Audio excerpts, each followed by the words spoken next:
पारिवारिक विरासत संभालने राहुल उतरे मैदान में।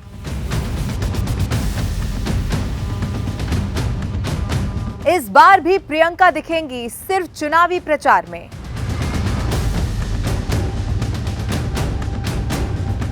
आज हर तरह की राजनीतिक अटकलों पर पूर्ण विराम लग गया। ना तो राहुल अमेठी गए और ना ही प्रियंका रायबरेली आई। आइए आज अमेठी और रायबरेली से जुड़े हुए आपके हर सवाल का जवाब जानने की कोशिश करते हैं और शुरू करते हैं बात चुनाव की।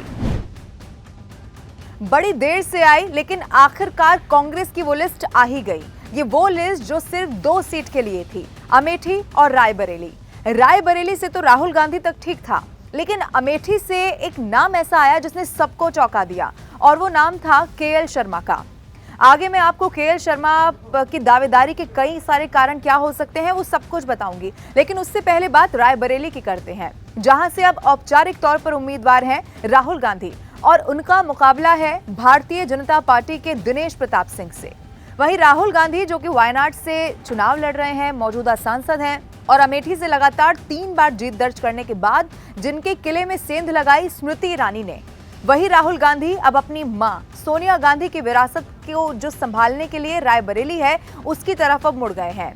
लेकिन क्यों रायबरेली, अब ये भी जरा आप जान लीजिए। रायबरेली एकमात्र सीट है उत्तर प्रदेश की जो इस वक्त कांग्रेस के पास है, यानी कि बिल्कुल सेफ सीट।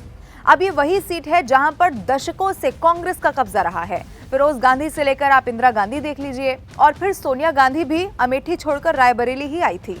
रायबरेली की जनता ने गांधी परिवार के जो सदस्य रहे हैं उनको चुनाव जिताकर सिर आंखों पर बैठाया है और आंकड़े इस बात की गवाही देते आए हैं। अब राजनीतिक जानकार जो हैं वो ये कहते हैं कि राहुल गांधी को अमेठी से ज्यादा सेफ रायबरेली ही लगी, क्योंकि अमेठी पिछली बार वो हार गए थे। अब दूसरी बात इसमें यह भी है, जो कार्यकर्ता जोर शोर से मांग कर रहे थे वो ये कि विरासत जो है ये वो गांधी परिवार के ही सदस्य को संभालनी चाहिए। लेकिन अब आपके मन में ये सवाल जरूर होगा कि गांधी परिवार के ही सदस्य तो प्रियंका गांधी भी हैं और कार्यकर्ता तो यही मांग रायबरेली वाली अमेठी के लिए भी कर रहे थे। फिर अमेठी में ये क्या हुआ? आइए अब आपके इस सवाल का जवाब जानने की अमेठी को लेकर हम कोशिश करते हैं। अब देखिए, अमेठी में इस वक्त मौजूदा सांसद हैं स्मृति ईरानी और 2019 में राहुल गांधी को न सिर्फ वो हराने में कामयाब हुई थी, बल्कि वो जो गढ़ था कांग्रेस का वो भी स्मृति ईरानी ने 2019 में ढहा दिया था। अब जो राजनीतिक विश्लेषक हैं वो ये मानते हैं कि अगर राहुल नहीं तो कम से कम प्रियंका गांधी को तो चुनावी मैदान में उतार ही देना चाहिए था, अगर यहाँ पर मजबूत फाइट चाहिए थी तो। और इतिहास के पन्ने अगर आप पलटेंगे तो आपको ये मालूम होगा कि अमेठी तो गांधी परिवार की पॉलिटिकल डेब्यू सीट रही है। कैसे? संजय गांधी से लेकर राजीव गांधी और सोनिया गांधी से लेकर राहुल गांधी ने भी चुनावी करियर में जो पहला कदम रखा वो यहीं से रखा। तो इसीलिए भी अटकलें बहुत ज्यादा पुख्ता हो गई कि कहीं अब डेब्यू की बारी प्रियंका गांधी की तो नहीं है, वो भी इसी सीट से। लेकिन इस बार ऐसा हो नहीं पाया।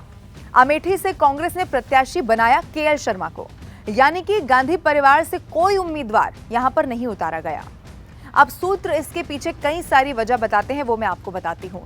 सबसे बड़ी वजह स्मृति ईरानी खुद है, जो बहुत मजबूत कद की नेता है और अमेठी में बहुत सक्रिय हैं। इसका मतलब यह है कि यहाँ पर फाइट बहुत ज्यादा मुश्किल हो सकती थी।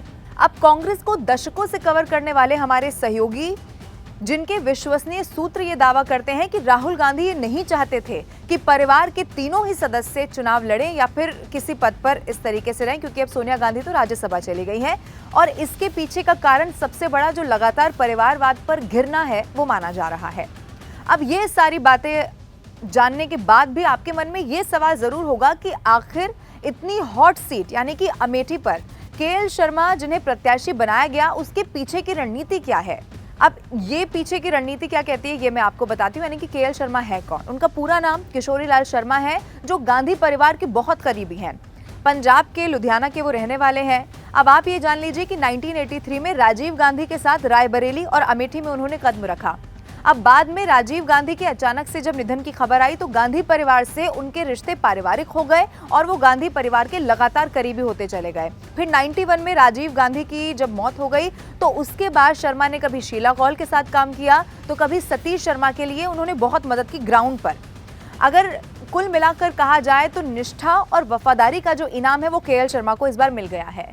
लेकिन अब राजनीति की बेहतर जानकारी वाले रखते हैं वो लोग ये कहते हैं कि ये हो सकता है कि कांग्रेस के लिए ये जो डिसीजन है वो बहुत मुफीद साबित ना हो। हालांकि उसके लिए 4 जून का इंतजार जरूर करना होगा। लेकिन एक बात और भी है जिसकी चर्चा बहुत तेज हो गई है, वो ये है कि वायनाड और रायबरेली अगर दोनों सीटें राहुल गांधी जीत गए और फिर उन्हें चूंकि एक सीट तो छोड़नी होगी, अब इस सूरत में जो भी सीट वो छोड़ेंगे यानी कि खाली करेंगे, वहां से प्रियंका गांधी की एंट्री को लेकर अंदर खाने रणनीति तैयार की जा रही है। हालांकि क्या ऐसा हो पाता है? क्या वायनाड और रायबरेली दोनों सीटें राहुल गांधी जीत पाते हैं? हालांकि अब इस सब के बाद आप देखेंगे तो खुद जो मौजूदा सरकार है केंद्र में, उसके तमाम नेता आप अगर देखेंगे तो इस बात को लेकर बहुत हमलावर हो चुके हैं कि राहुल गांधी ने पहले तो वो मैदान छोड़ दिया, यानी कि अमेठी में वो डर गए। और आपको याद होगा स्मृति ईरानी बार बार इस बात का जिक्र करती रही हैं कि वहां तो वो आ ही नहीं सकते। अब फिर दूसरी तरफ जो प्रत्याशी हैं रायबरेली के, वो ये कहते हैं कि गांधी परिवार का कोई भी आ जाए, यहां से उनको हार का ही मुंह देखना पड़ेगा। अब ये भी कहा जा रहा है कि रायबरेली से चुनाव लड़ने का एक कारण ये भी है क्योंकि वो जानते थे अमेठी तो वो हार ही जाने वाले हैं।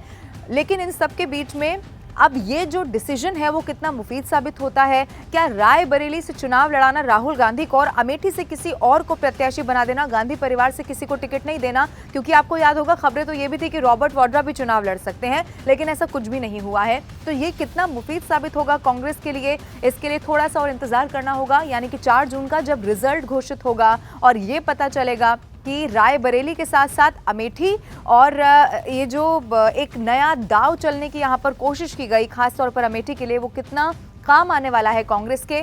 और इसके लिए इंतजार 4 जून का होगा। लेकिन लोकसभा चुनाव से जुड़ी हुई इसी तरह हर छोटी बड़ी खबर के लिए और साथ ही देश और दुनिया की भी हर खबर के लिए अगर अभी तक भी आपने न्यूज़ 18 इंडिया के YouTube चैनल को सब्सक्राइब नहीं किया है तो अभी कर लें। और ये वीडियो आपको कैसा लगा कमेंट करके ज़रूर बताएं।